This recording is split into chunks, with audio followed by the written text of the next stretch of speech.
এবার ঈদের সময় মানুষের হাসি খুশি মুহূর্তটা ভেঙে গেল, মানুষের জীবন চলে গেল। এই দৌলতদিয়া ফেরি ঘাটে একটি বাস ডুবে 40 জন মারা গেছে। ভাই, আপনারা যদি আমাদের চ্যানেলে নতুন হয়ে থাকেন সাবস্ক্রাইব করে পাশে থাকবেন, আপনারা নতুন নতুন ভিডিও পাবেন। দেখেন আল্লাহ কি অবস্থা, সবাই মারা গেল, মাত্র কিছু লোক বেঁচে গেছে। ভিডিওটা সকলকে শেয়ার করে দিন।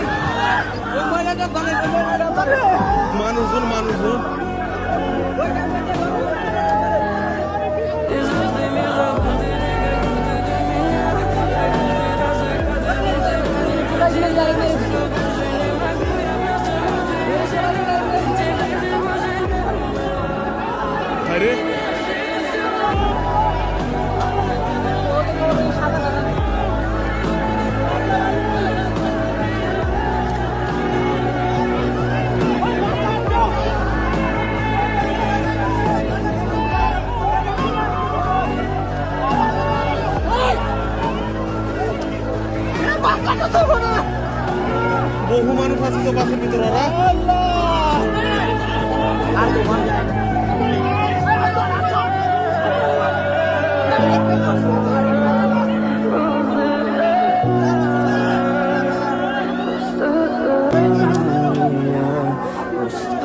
ওরা